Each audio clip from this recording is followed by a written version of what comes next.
Hello, नमस्कार, आदाब, सत श्री अकाल और अस्सलाम वालेकुम। मैं हूं मोहम्मद अहमद काज़मी, लेकर आया हूं आपका पसंदीदा कार्यक्रम आपके रूबरू। महाराष्ट्र के हालात, सियासी हालात बहुत ही गैर मामूली किस्म के हैं, क्योंकि कई बार सरकारें बनी और बिगड़ी और अब इस वक्त शरद पवार और अजीत पवार के बीच का पता नहीं चल रहा कि रिश्ता दुश्मनी का है या दोस्ती का है। ये पूरे देश की सियासत पर महाराष्ट्र का असर पड़ने वाला है, क्योंकि शरद पवार जी को अपोजिशन पार्टियों की यूनिटी का एक तरह से सूत्रधार माना जाता है। बेशक। जिस तरह से उन्होंने महाराष्ट्र में एक नमूने के तौर पर सेकुलर सरकार बनाई, जिसमें शिवसेना को कायम किया। उसके बाद ये उम्मीद हुई थी कि महाराष्ट्र की जो सरकार है वो रेप्लिकेट करेगी सेंटर में। तो वो उम्मीदें क्या सही थी या गलत थी, ये सब हम समझने के लिए आज अपने एक खास मेहमान सरफराज आरजू साहब से बात कर रहे हैं, जो मुंबई में है, हिंदुस्तान डेली उर्दू अखबार के एडिटर हैं और आपका यूट्यूब चैनल भी है हिंदुस्तान डेली के नाम से ही, और आप पत्रकारों के बीच में काफी एक्टिव हैं। उर्दू जर्नलिस्ट एसोसिएशन के जनरल सेक्रेटरी हैं और पत्रकार विकास फाउंडेशन के पेट्रन हैं, यानी सरपरस्त हैं। सरफराज आरजू साहब, वेलकम है आपका। मीडिया स्टार वर्ल्ड को आपने वक्त दिया, उसके लिए शुक्रिया। आप ये आप बताइए कि आप ये क्या है? बताइए कि मुंबई में बैठ करके इतने लंबे अरसे से आप सियासत को देख रहे हैं। इस वक्त जी। की सियासत को अगर सादा जबान में, सादा अल्फाज में समझा सकें कि आखिर शरद पवार कहाँ हैं, उनका दिल मोदी जी के साथ है या सोनिया जी के साथ है, अपोजिशन के साथ है या बीजेपी के साथ है, ये जो एक अजीब सा सवाल बन रहा है लोगों के जहन में।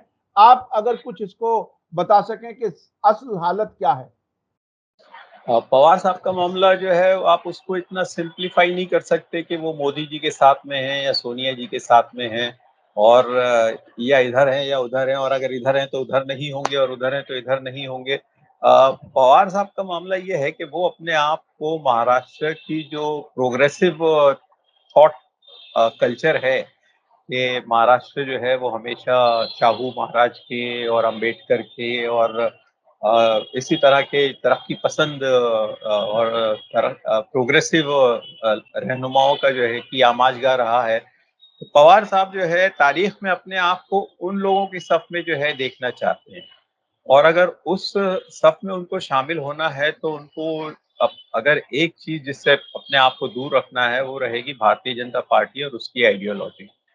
आपने शायद आपको याद होगा, एक छोटी-सी बात मैं आपको बताऊँ कि जब पार्लियामेंट की नई इमारत का इफ्तिताह हुआ था और जब मोदी जी ने तकरीबन 2 दर्जन अ, साधुओं को और संतों को बुलाकर जो है उनके साथ तस्वीरें खिंचवाई थी और वहाँ पर हवन किया था, वगैरह-वगैरह किया था। तो बहुत से लोगों ने तो उसका सियासी तौर पर जो है उसकी मुखालफत की थी, वो अपनी जगह। लेकिन पवार साहब ऐसे थे जिन्होंने कहा था कि हमारा मुल्क एक साइंटिफिक आउटलुक दुनिया को देने वाला मुल्क है और हमारे यहाँ इस किस्म की हरकतें हो रही हैं, ये कितनी काबिले तकलीफ बात है, आप अंदाजा लगा सकते हैं हम लोग ये ना किस किस्म की नुमाइंदगी कर रहे हैं, किस किस्म के कल्चर की नुमाइंदगी कर रहे हैं। तो पवार साहब बुनियादी तौर पर जो है अपने आप को एक प्रोग्रेसिव महाराष्ट्र के लीडर के तौर पर देखना चाहते हैं और वो हैं भी इस तरह। तो इस लिहाज से उनको बीजेपी से हाथ मिलाने में ज़रूर कबाहत महसूस होगी। लेकिन दूसरा जो मसला है वो ये है कि उनकी जो फ़ौज है और उनके जो मानने वाले हैं और उनकी जो उम्मत है, वो अपने आप को कितने दिनों तक इक़्तिदार से दूर रख सकती है। तो पवार साहब जो है ये भी नहीं चाहते कि उनकी वजह से और उनके इन ख़यालात की वजह से उनके जो फ़ौज के जो उनकी आर्मी के जो लोग हैं, जो एमएलएज़ हैं, वो इक़्तिदार से महरूम रहें, और इक़्तिदार से महरूम रहना तो एक बात है, वो यानी हमेशा निशाने पर रहेंगे, कभी ईडी के निशाने पे, कभी इनकम टैक्स के निशाने पे, कभी किसी और किस्म की टूट-फूट के निशाने पे। तो उनकी उनकी हिफ़ाज़त भी जो है और उनका तहफ़्फ़ुज़ भी जो है वो पवार साहब को लगता है कि वो उनकी ज़िम्मेदारी है। तो उन्होंने ये चीज़ तो इस चीज़ की इजाज़त दे दी। अब पता चल रहा है कि जब लोग कह रहे हैं कि ये अचानक अजित पवार ने किया कि उन्होंने रातों-रात जो है वो बदल दिया, तो पवार साहब ने ये भी वाज़ह कर दिया है कि ये बात जो है अचानक नहीं हुई है, बहुत पहले से चल रही है। और कुछ लोग जो है वो मुझको भी कन्विंस करने की कोशिश करते रहे हैं कि मैं भी जो है बीजेपी के साथ जो है उसका हलीफ बन जाऊं और उसके साथ जो है इक़्तिदार में शामिल हो जाऊं। लेकिन मैंने हमेशा उस चीज़ की जो है मुखालिफत की और मैंने हमेशा अपने आप को उससे अलग रखा। ये हुई एक बात। अब दूसरी बात जो नज़र आ रही है वो ये है कि अजित पवार साहब ने जो बगावत तो की। बगावत करने के माने ये है कि वो एक अब उन्होंने शरद पवार साहब के की छत्र छाया से जो है अपने आप को दूर कर लिया।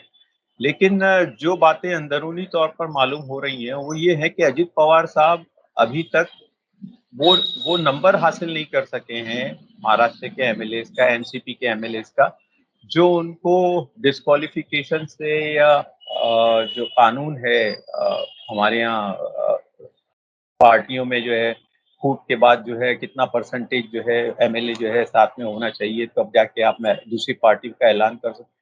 वो फिगर अभी तक उनको जो है अजित पवार साहब को हासिल नहीं हुआ है। परसों इन लोगों ने मुलाकात की थी पवार साहब से, अचानक पहुँच गए थे उनके पास और उनके पैर भी छुए और उनसे जो है आग्रह भी किया कि आप जो है हमारे साथ आ जाइए, लेकिन उस वक़्त उनके साथ उतने एमएलएज़ नहीं थे। उन लोगों ने ये तस्वीर का ये रुख पेश किया कि चूँकि इतवार का दिन है और हमारे एमएलएज़ जो हैं वो अपनी-अपनी कॉन्स्टिट्यूएंसी में होते हैं, इसलिए उनको यहाँ आने में ताख़ीर हुई, इसलिए वो लोग जो है हमारे साथ नहीं थे। तो शो ऑफ स्ट्रेंथ की जिसको हम बात कहते हैं कि आपने ना गवर्नर के सामने अपने हामियों की परेड करवाई, उनके शुमार करवाया, उनके सरों की गिनती करवाई, ना आपने किसी और मकाम पर जो है इस चीज़ को जो है वाज़ेह किया कि एग्ज़ैक्टली कितने लोग आपके साथ हैं। तो जिन लोगों ने अ, शिवसेना की तक़सीम का मंज़र देखा है और शिंदे को जो है उद्धव ठाकरे से अलहदा होते हुए देखा है, वो लोग ये महसूस कर रहे हैं कि अगर अजित पवार इतने एमएलएज़ अपने साथ नहीं ला सके कि वो डिस्क्वालिफ़िकेशन की ज़द से बाहर हों, तो वो जो हैं यकीनन तकलीफ़ में होंगे। और ये जिसको मैं कहता हूँ कि ये अगर ये एक जुज़वक़्ती इलाज है, लेकिन इलेक्शन जब आएगा और जब इस असेंबली की टर्म ख़त्म होगी और जब सीटों की तक़सीम का काम शुरू होगा, तो उस वक़्त अजित पवार की पोज़ीशन जो है वो और ज़्यादा डामाडोल हो जाएगी। क्योंकि वो इस पोज़ीशन में तो यकीनन नहीं है कि वो 64 एमएलएज़ को जो है 54 एमएलएज़ को जो है दोबारा जिताकर जो है असेंबली में ला सकें। उनकी अपनी सीट को जो है के वांदे पड़ जाएँगे, उनके अपने जो हलीफ हैं, वो तकलीफ़ में आ सकते हैं। तो ये जो अजित पवार की जो पूरी कार्रवाई है, उसके पस पर्दा ये इस कमज़ोरी को जो है लोग महसूस कर रहे हैं कि वही सीन फिर से दोहराए जाएँगे जो शिंदे और उद्धव ठाकरे के दरमियान हुए। एक-दूसरे पर इल्ज़ाम तराशी, एक-दूसरे के जो है मेंबरान को जो है यहाँ से आना, वहाँ जाना, सरों की गिनती के मामले में जो है अगर कहीं अजित पवार कमज़ोर पड़ गए, तो फिर यकीनन उनको उनको जो है वो डिस्क्वालिफ़िकेशन की तलवार जो है उनके सर पर लटकने लगेगी। तो इसलिए वो नहीं चाहते कि पवार साहब जो हैं वो बाहर रहें और उनको जो है पार्टी से जो है बाहर कर दिया जाए क्योंकि आज भी असेंबली में एनसीपी जो है वो एक पार्टी के तौर पर जो है तस्लीम की जा रही है। स्पीकर ने अभी 2 पार्टियाँ नहीं बनाई हैं। एनसीपी का एक ग्रुप जो प्रो पवार कहलाए और एनसीपी का दूसरा ग्रुप जो प्रो अजीत कहलाए। ये तक़सीम अभी असेंबली के लेवल पे नहीं हुई है और पार्टी के लेवल पे भी नहीं हुई है क्योंकि आपने महसूस किया होगा कि जैसे ही अजित पवार ने बगावत की, तो पवार साहब ने ये किया कि दिल्ली जाकर उन्होंने जो है एनसीपी के लीडरान की और मुख्तलिफ रियासतों के लीडरान की जो है मीटिंग तलब की। उन्होंने ये काम बम्बई में बैठ के नहीं किया। हालाँकि ये बम्बई में बैठकर भी हो सकता था, लेकिन दिल्ली में बैठकर करने के माने ये हुए कि गुजरात है या नागालैंड है या आंध्र प्रदेश है या अ, एनसीपी के जितने भी स्टेट यूनिट्स हैं, उन सबको जो है पवार साहब ने अपने साथ दिखाकर ये साबित कर दिया है कि पार्टी जो है, वो वही है जहाँ पे शरद पवार साहब बैठे हैं। तो ये जो बहुत जिसको हम कहते हैं ना कि एक बहुत ही सियासी अक्लमंदी का जो है मुज़ाहिरा था। आप बड़ी आसानी से बम्बई में बैठ के कर सकते थे। तबीयत उनकी ऐसी नहीं है कि सफ़र करते, लेकिन उन्होंने सफ़र इख्तियार किया और वहां जाके ऐलान किया कि पार्टी तो उनके साथ है। अच्छा अब अच्छा, अजित एक पवार चीज एक चीज एक चीज जो जी समझने की है, क्या यहाँ तक की बात का मतलब मैं ये समझूं कि शरद पवार आज भी उसी तरह से एंटी बीजेपी जो अपोजिशन इकट्ठा हो रही है पटना के बाद जी बेंगलोर में, उन्हीं के जी साथ हैं? क्या वो उन्हीं के साथ मजबूती से हैं? क्या क्या ये समझा जाए? हाँ, समझा जाए नहीं, ये यकीनी तौर पे ये है। मजबूती से है या नहीं है, ये इस पर जो है आप सवालिया निशान लगा सकते हैं। लेकिन रहेंगे पवार साहब जो है, अभी उनकी ये मजबूरी है कि वो जो है एंटी बीजेपी फ्रंट का हिस्सा बने रहें। हालांकि अजित पवार का ग्रुप जो है वो जेपी नड्डा के बुलाए हुए एनडीए की मीटिंग में जो है वो शिरकत के लिए गया हुआ है। और वहां पर यकीनन एनडीए की जो हलीफ जमातों की जो फहरिस्त होगी उसमें उनका भी नाम शामिल किया जाएगा। लेकिन पवार साहब उस ग्रुप में नजर नहीं आएंगे, जिसकी वजह से उनके ग्रुप का वजन जो है एनडीए में जो है वो कितना होगा, कितना ज्यादा होगा, कितना कम होगा, ये तो बीजेपी के लीडर ही अच्छा जो है अच्छा इसका अच्छा फैसला। अच्छा, एक चीज और समझने की है जो मैं आपसे जानना चाहूंगा कि क्या बीजेपी ने जिस तरह से शिवसेना को तोड़ा, उसके बाद एनसीपी को तोड़ा, और वो एमएलए अपने तरह से उन्होंने हुकूमत इस वक्त बनाई हुई है, क्या वोटर भी बटा है या सिर्फ जो एमएलए थे वो गए हैं? क्योंकि अब तक शिवसेना के ऑफिस में शिंदे नहीं गए हैं, ऐसी इस तरह की खबरें हैं। क्या है, यानी वो सिर्फ लीडर जो इलेक्टेड थे वो चले गए, लेकिन पब्लिक सपोर्ट आज भी क्या उद्धव के साथ और शरद पवार के साथ है, क्या है? ये बात तो बिल्कुल तय है कि महाराष्ट्र के अवाम जो है वो बीजेपी को जो है वो एक वॉशिंग मशीन की हैसियत से और जैसा कि उसको मशहूर किया गया है और पार्टी तोड़ने वाली पार्टी के तौर पे देखते हैं।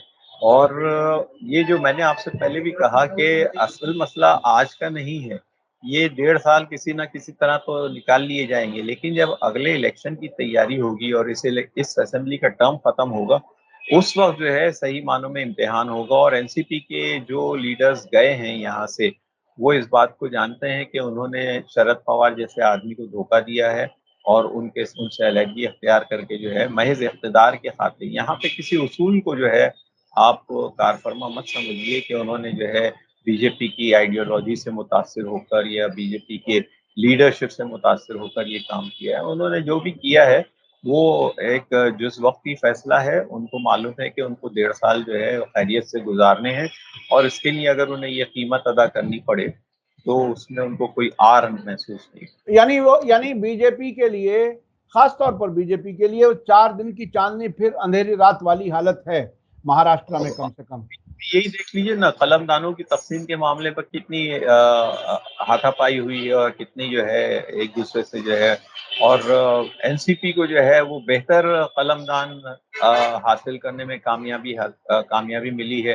खुद फाइनेंस का जो शोबा था, जो वजारत थी, वो एनसीपी के उसमें गोद में चली गई, जबकि लोगों को इस बात पर एतराज था कि अजित पवार साहब को जो है फाइनेंस की मिनिस्ट्री न दी जाए, क्योंकि वो फिर जो है पैसे देने के मामले में कॉन्स्टिट्यूंसीज के जो तरक्याती प्रोग्राम होते हैं और अलग अलग जो उनकी स्कीमें होती हैं, इवन बजट की सैंक्शन करदा स्कीमें जो होती हैं, उन स्कीमों के लिए जो है पैसा देने में जो है वो ले तो लाल से काम लेते हैं और कभी कभी तो बिल्कुल टाल ही देते हैं। तो उस साबिक़ा तजर्बे को देखते हुए लोग एनसीपी अजित पवार साहब को जो है वजारत मालियात देने के खिलाफ थे। लेकिन पॉलिटिकली आपके साथ जो हैवी वेट्स थे उनके उनके आगे जो है बीजेपी को भी जो है सरे तस्लीम खम करना पड़ा और बहुत, जिसको कहते हैं ना कि मलाईदार खाते जो थे वो एनसीपी को देने पड़े। इसकी वजह से शिंदे ग्रुप में भी बड़ी बेचैनी और बड़ी नाराजगी है अच्छा, क्या बीजेपी में। क्या क्या इस वक्त बीजेपी के लिए कोई चैलेंज था वाकई इस वक्त के एनसीपी को तोड़ के अपने साथ लाया जाए? क्या वो सरकार गिरने की हालत में थी शिंदे की? क्या कुछ था? वो थोड़ा सा और बताइए कि टाइमिंग ये क्यों लिए किया बीजेपी ने? तो मैंने कहा था ना कि ये तो हिफ्ज़ मा तक़द्दुम के तौर पर इन्होंने ये इक़दाम किया था। स्पीकर को उन 16 मेंबराने असेंबली के बारे में जिन्होंने इनिशियली सबसे पहले उद्धव ठाकरे का साथ छोड़कर जो है नई पार्टी बनाई थी और जिनके खिलाफ जो है पिछले स्पीकर ने जो है नोटिस डिस्क्वालिफिकेशन की जो है नोटिस जारी की थी। तो सर पर तलवार तो वो लटक रही थी। सुप्रीम कोर्ट ने भी जो है स्पीकर से कहा था कि एक मुनासिब वक्त के दरमियान जो है तुम इस बारे में फैसला करो। और जब अ, शिवसेना ने देखा कि स्पीकर जो हैं वो इतना वक्त गुजरने के बाद भी कोई इक़दाम नहीं कर रहे हैं, तो उन्होंने फिर से सुप्रीम कोर्ट का दरवाज़ा खटखटाया कि भाई आपका जो हुक्म था उसकी जो है खिलाफ वर्जी हो रही है और फैसला नहीं किया जा रहा है। तो ये चीज़ जो थी ये सब जानते हैं कि भाई अगर ये 16 एमएलए डिस्क्वालीफाई हो गए और इनमें खुद शिंदे साहब का भी नाम मौजूद है। तो अगर ये लोग डिस्क्वालीफाई हो गए तो फिर इसके बाद ये है कि फिर यहाँ पे महाराष्ट्र में तो बहुत सियासी तौर पर जो है उथल-पुथल मच जाएगी और बीजेपी के लिए जो है हालात को सँभालना बहुत मुश्किल हो जाएगा। तो इसलिए शिवसेना बीजेपी को जो है अपने अपने बचाव के लिए और अपनी सरकार को बनाए रखने के लिए उसके लिए लाज़मी था कि शिंदे ग्रुप का कोई मुतबादिल जो है वो उनके पास रेडी रहे और वो मुतबादिल उन्हें जो है एनसीपी के एमएलएस की शक्ल में मिल गया है।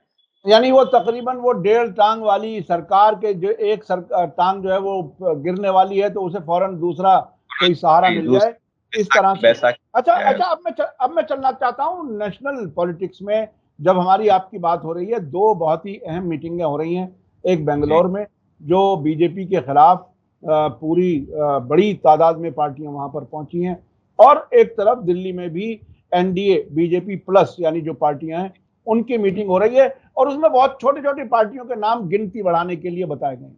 बताए गए आपको ये आपको आपको क्या लग रहा है कि ये जो बैंगलोर में लोग इकट्ठे हुए हैं, क्या वो बीजेपी को, मोदी जी को हराने में कामयाब हो जाएंगे? आपके अपने तजुर्बे के हिसाब से क्या कुछ लग रहा है? मैं ये कहना चाहूँगा कि अपोज़िशन को अगर सीरियसली बीजेपी को डिसलॉज करना है, तो अपोज़िशन को जो है वो एक ऐसा चेहरा प्रोजेक्ट करना होगा जिसके पीछे पूरी अपोज़िशन खड़ी हो और जो मोदी के मुकाबले में किसी न किसी शक्ल में जो है वो मुकाबले के ऊपर जो है जिसको लाया जा सके। तो जहाँ तक मुझको लगता है और हो सकता है ये बात जो है 2-4 दिनों में और वाज़ेह हो जाए, वो ये कि अपोज़िशन जो है मल्लिकार्जुन खड़गे को जो है प्राइम मिनिस्टर का चेहरा बनाकर पेश करेंगे और उनके पीछे जो प्लस पॉइंट होगा, वो ये कि मुल्क का पहला दलित प्राइम मिनिस्टर जो है खड़गे साहब हो सकते हैं। अगर अपोज़िशन ने इस चीज़ को जो है बड़े हिसाब-किताब से जो है प्रोजेक्ट किया, तो मैं समझता हूँ कि फिर मोदी जी के लिए मुश्किलें बढ़ सकती हैं क्योंकि दलितों का प्राइम मिनिस्टर बन जाने के मायने ये हैं कि फिर अपोज़िशन का जितना वो बीजेपी का जितना भी वोट बैंक है और उसने अपना जो आज भी जो वोट बैंक बना के रखा है, उसमें दलितों और ओबीसीज़ को और पिछड़े वर्गों को जो है वो उसकी सियासत का जो है बहुत ही अहम हिस्सा बना के रखा है। तो उनका वो गणित जो है वो बिगड़ सकता है और अच्छा अपोज़िशन अच्छा अच्छा, इस बीच में एक बात और आ रही है कि तकरीबन 250 से 300 सीटें ऐसी हो सकती हैं, ऐसी कोई स्ट्रेटेजी बनाई जा रही है जिसमें बीजेपी और उसके खिलाफ यूनाइटेड अपोजिशन फ्रंट या जो भी इसका नया नाम हो या ना बगैर नाम के हो, वह या एक नाम एक नाम एक के दिया गया है। हाँ, एक के सामने इंडिया एक। नाम का नाम दिया गया है यहाँ। जी जी, क्या नाम बताए? इंडिया हाँ। Indian national democratic inclusive alliance अच्छा ये चलिए। बैंगलोर में जो है इसको इस नाम पे जो है सहमति लोगों ने जाहिर की है। जी, जी, जी। अभी तो उसका वो फॉर्मल ऐलान होना बाकी है। तो बहरहाल बहुत वो जो 250 से 300 या 350 सीटों पर एक के सामने एक कैंडिडेट आने की बात है। अगर ऐसी सूरत बनी तो आपको और क्या लगता है, क्या उम्मीदें हैं 2024 लोकसभा? अ, उम्मीद का मामला तो इसमें कुछ भी नहीं है लेकिन बीजेपी की जो स्ट्रेटेजी है वो ये है कि ये छोटी पार्टियों को लेके हर पार्लियामेंट्री कॉन्स्टिट्यूंसी में उसका वोट परसेंटेज जो है वो 50 के लगभग पहुंच जाए। अभी तक जो है वो 31 के पास था, थोड़ा कहीं 35 है, कहीं 36 हो जाता है, कहीं 28 ही रह जाता है।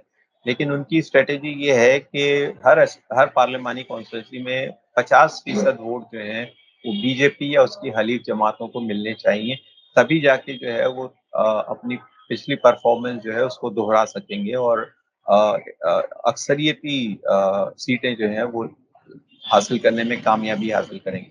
लेकिन अपोजिशन के पास जो तुरुप का पत्ता है वो यही है कि वो बीजेपी के सामने एक कैंडिडेट पेश करे, 1-to-1 का कॉन्टेस्ट हो, 1-to-1 का कॉन्टेस्ट हो और दलित प्राइम मिनिस्टर बनाने की जो है का प्रोजेक्शन हो, तो मैं समझता हूँ कि ये बीजेपी का जो पूरा खेल है वो बिगड़ सकता है और हम लोग जो है बड़े हैरत अंगेज नताइज का जो है हम लोगों को जो है मुशाहिदा करने का मौका मिलेगा।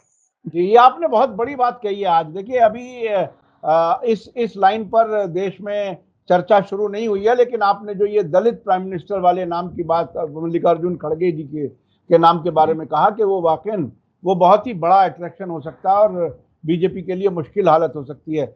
और यही शरद ना। पवार जी को आपने तकरीबन जो बताया कि वो एक तरह से सियासी शतरंज के खिलाड़ी के तौर पर काम करते हैं, बहुत ही कूल, बहुत ही पेशेंस के साथ।